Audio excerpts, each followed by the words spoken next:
Kevin Durant, Kyrie Irving, James Harden twice, Donovan Mitchell, Rudy Gobert, some of the best players in the league. Every single one of these guys have requested and ultimately been granted a trade just this season. So you always in the NBA have to be on the lookout for who the next star to be traded is. Last offseason, I did a video just like this, and I predicted that Donovan Mitchell was going to be the next guy, and now we're looking forward to who the next big-time star player to be moved is going to be. First up on the list for me, a guy you have to pay attention to in this situation is Trey Young with the Atlanta Hawks, because Atlanta is a team that just doesn't appear to have a ton of direction outside of Trey Young himself, and that's always a dangerous place to be. These players nowadays, they understand what team building is supposed to look like. They understand the potential and the upside of the rosters that they're on. That kind of came from when LeBron started jumping teams all the time. He realized, oh, these guys are not championship contenders anymore. Let me go to Miami. And then the same thing from Miami back to Cleveland and then to LA. He's always looking to elevate where his team is at and which team he should go to. And I think Trey Young can realize and recognize that even with the addition of DeJounte Murray and some other,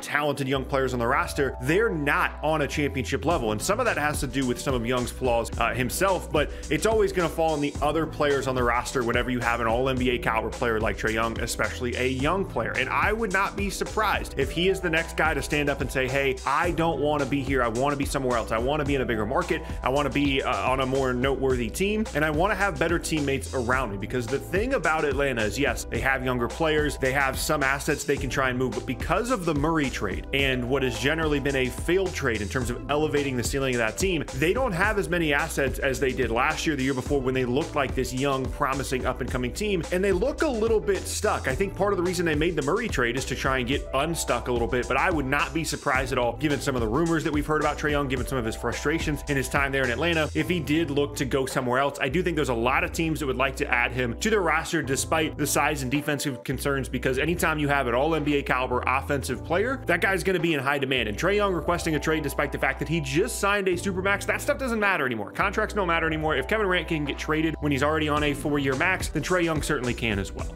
Next up now is a big one. People are going to get mad at me for this one, but I'm keeping an eye on Joel Embiid of the Philadelphia 76ers. And I understand how much Embiid means to the city, how much he loves being there, how much the team and the franchise and the fans love Joel Embiid, right? But if they have another situation this year where they lose in the first or the second round of the playoffs, maybe Harden doesn't play well, maybe he gets hurt, maybe the Doc Rivers thing strikes again. There's a lot of variables here for Philadelphia. Despite what's been a really good season so far, it's very easy to foresee them losing in the second round of the playoffs again. Then you're looking at a situation where James Harden is a free agent. James Harden can go wherever he wants to. He took a pay cut to stay in Philly this past season, but he's always been indecisive and temperamental in terms of, last couple of seasons, which team that he wants to play for. And him going to a different team in free agency that gives him the full, 4-year max or whatever, then all of a sudden leaves Joel Embiid kind of stranded there in Philadelphia. And I, just like Trey Young, I would not be surprised, I'm not saying it's likely, but I would not be surprised if they lose in the second round, we get to the offseason, Harden leaves, and Embiid's looking around like, how am I supposed to win a title? I'm a big guy that's playing at an MVP level and have been for the last couple of seasons. Generally speaking, the prime of those bigger players is a little bit smaller of a window, especially for a guy like Embiid that is so physical and has to deal with injury issues all the time. He might get 1 or 2 more peak years to really go and push for a title as the main guy. And if Philly doesn't provide him the best opportunity for that, I wouldn't be surprised at all to see him stand up and say, hey, I'd like to go to a different situation. For both Young and Embiid, I think the Knicks are a really interesting team to keep an eye on in terms of making a move for them, because they have extra draft picks. They have some young players. They can try and finesse a couple of different assets, out of some other teams using some of those draft picks. I would not be surprised, as I keep saying,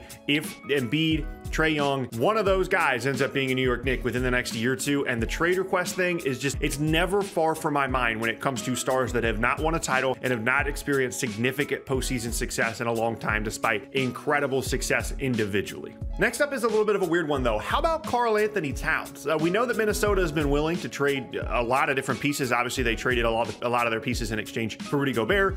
They traded away D'Angelo Russell at the trade deadline, and Cat's been hurt like the entire year, and Minnesota's kind of turned it around at different points, but even the limited minutes that we saw with Cat and Rudy Gobert together, it's pretty clear that it wasn't a great fit, and this concept of having this like Twin Towers group was just not ideal. And I also think that Anthony Edwards has supplanted and replaced karl-Anthony Towns as like the future of the franchise, as the cornerstone, as the guy moving forward for Minnesota. And although obviously those guys had a lot of success last year going to the postseason and having a really good offense, if Cat either doesn't want to be there, you feel like they just don't mesh together well, him and Edwards, or you feel like you could get a ton of value in exchange for him, I don't think it's a crazy concept for Minnesota to consider just trading Karl-Anthony Towns themselves without even a trade request. But again, it also would not be surprising if he said, I don't want to be here anymore, I'd like to go to a different market. These are rumors that we heard before they got Anthony Edwards, before they made the Gobert trade, and those things, if you don't succeed, have a way of resurfacing. We saw it with Kevin Durant, we saw it with James Harden, we saw it with Kyrie. Things can kind of go away when you're winning, but when things don't go the way that you want them to, when things are disappointing, I don't think it's a big leap to think that Karl-Anthony Towns could be another star potentially on the move. Next up now is one that nobody's going to be surprised by, and that is Bradley Beal, the Washington Wizards. This guy has a no trade clause, which makes this entire situation weird. He also misses a ton of games every year. I don't know where his trade value is out, given the fact that his contract is pretty egregious,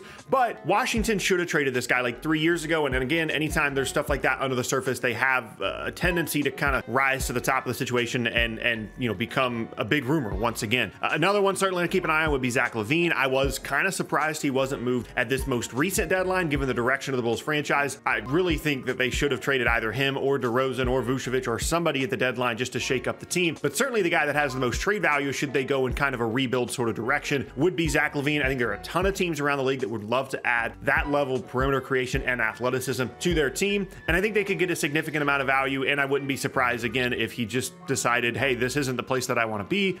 This is somewhere that I've been for a long time. We haven't had the kind of success. I would like to go elsewhere. And then this is another bit of a weird one, but I'm going to throw LeBron on the list. He's never really been a trade request guy. He's just moved from team to team, which he used to get absolutely crushed for, and now nobody cares if you move team to team in free agency. It's all about the trade request stuff. But I know that he wants to play with this kid. I know he enjoys being in LA, but there is a point in LA in which like things get so bad and the team is so non-competitive at a later stage in his career that he would have to decide, hey, this is just not working out. I need to go somewhere else. I need to go somewhere where I can win a title. He wants that 5th and 6th title as much as he wants to play with this kid, and he can probably orchestrate that regardless. If the Lakers don't represent the best opportunity for him to try and compete and win a title, he's going to go look for that opportunity. It's been a theme of his career. When every time he's moved teams, it hasn't necessarily been because of where he wants to be or who he wants to play with. It's because he wants to win titles, whether it be the first Miami move or going back to Cleveland or going to LA. And every single time, by the way, he was correct in terms of where he went to. He won a title every single time that he changed teams, and he wants that 5th and 6th title. I don't think that this is a situation where he wants to just hang out, wait on his kid to show up, and, you know, score 40,000 career points on a team that wins 35 games a year. So if they can't figure it out,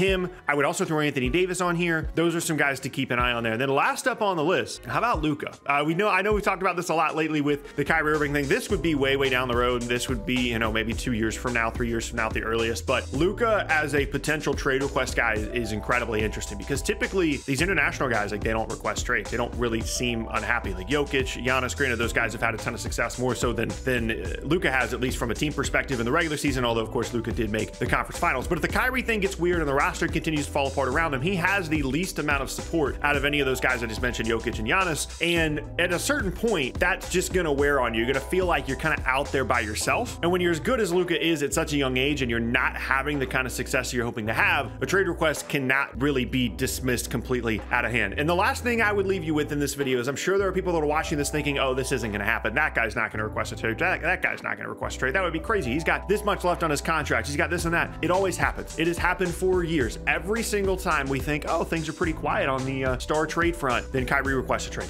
Then KD requests a trade. Harden requests a trade. Donovan Mitchell gets moved. Gobert gets moved. It always happens. Nothing is ever stationary in the NBA in terms of star player movement for more than 6 to 8 months. It always happens. We thought this past year was going to be kind of a quiet trade deadline, and it turned out to be the exact opposite. You have to expect that something is going to happen. Someone's going to request a trade. Someone's going to be unhappy. Some situation is going to change overnight where Paul George suddenly is on the Clippers or Kevin Durant is suddenly on the Suns. These kinds of things happen, and it's important to be proactive in understanding which of these stars could be the next ones on the move.